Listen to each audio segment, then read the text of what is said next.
they unfold. Well, coming up, life inside a country where multiculturalism has run amok. You're now branded racist, Islamophobic or neo-Nazi if you speak out against the protected species, Islam and Muslims. The way we're going to be taken back to the Stoning Age. We'll visit the nation where this is happening next. Well, in the past, the Battle of Britain withstood deadly attacks from the Nazis and in generations prior the Spanish Armada. But now it faces an assault from the enemies within, political correctness and multiculturalism. Dale Hurd has the amazing story from London. Britain's top judge says the nation should allow Islamic Sharia law. The head of the Church of England said the same thing. Police dogs might have to wear booties when they search Muslim homes to avoid offending Muslims who believe dogs are unclean. And Britain's Home Secretary has decided that Islamic terrorism should be renamed anti-Islamic activity. There is a real fear of Islam in Britain that is far different than in America, and the headlines here sometimes make it look as if capitulation to Islam is inevitable. It's somewhat astonishing that in a nation of 60 million people, a couple million Muslims could cause so much concern. Critics of the government say that's because Britain's politically correct leadership has been so slow to tackle this problem head-on. So-called hate speech is illegal in Britain, but it depends on who is doing the hating. When these British citizens protested the Mohammed cartoons at the Danish embassy in London in 2006, they expressed their allegiance to terrorists. They called for beheadings and nuclear attacks. British police arrested no one until there was a public uproar.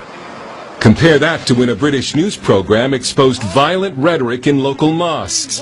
British police initially decided to charge not the radical imams who were promoting violence and bigotry, but the news program that did the report for allegedly stirring up racial hatred.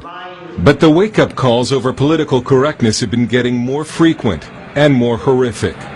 It could be argued that Britain's commitment to ethnic diversity cost this woman her life. Banaz Mahmoud's family tried repeatedly to kill her because she left an arranged marriage and allegedly stained the family honor. Banaz recorded this video account from a hospital bed the first time her family tried to kill her. She also went to British police several times asking for help, but they ignored her because police thought they should respect ethnic diversity and not get involved. Banaz was finally murdered by her father and uncle, stuffed into a suitcase and buried in this backyard. A surge in honor violence is only one result of the government's policy of respecting ethnic diversity and bowing to Islam. Gina Khan is a national spokeswoman against honor violence and Islamic radicalism. She left an arranged marriage, and because she speaks out against radical Islam, she's been forced to move to a secret location. You're at risk if you speak out. You can be attacked. I'm aware of that. But there comes a time when silence becomes a sin. A guilt. I spoke out because I believe that the people in the community that I moved out of are in denial about jihadism, yet it's happening all under their noses. In fact, I think people know what's happening. When former drug dealer and now born-again Christian Paul Ray wrote in his blog that the Muslim drug gangs in his hometown of Luton were savages, he was arrested on suspicion of a hate crime. It's okay for the Muslims to do what they're doing, and no one arrests them. But then if we start saying and disagreeing with what's actually happening, you know, we're breaching community cohesion and we get arrested for it. It's just how things are now in this country. If we speak out or say anything against the protected species, Islam and Muslims. Paul Ray fled Britain after this interview because of threats against his life from Muslim gangs. Whole sections of Britain are now considered dangerous no-go zones for non-Muslims. Sally McNamara is at the Margaret Thatcher Centre for Freedom at the Heritage Foundation.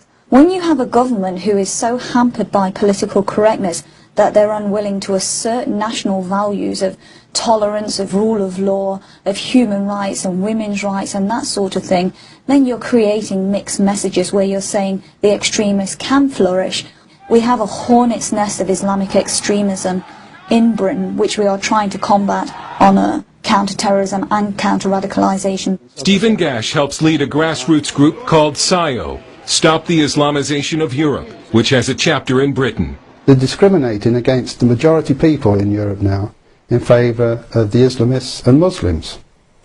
And the way we're going to be taken back to the Stoning Age. So you're now branded racist, Islamophobic or neo-Nazi if you speak out against Islam. But at least one study shows that most British Muslims don't want Sharia law.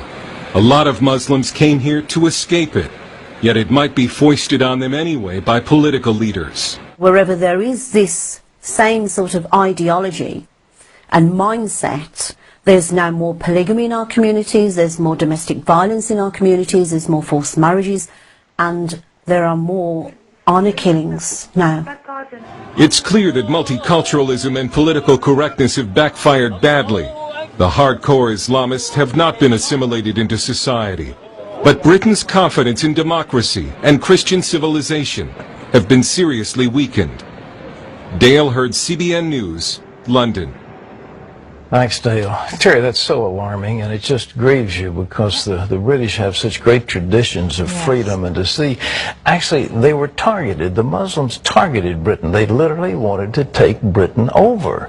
And if the Brits just hold steady and let it happen, then they're going to, these small minorities are going to succeed. But there's a clear, if I can use the term plot, plan, whatever, to take that country over.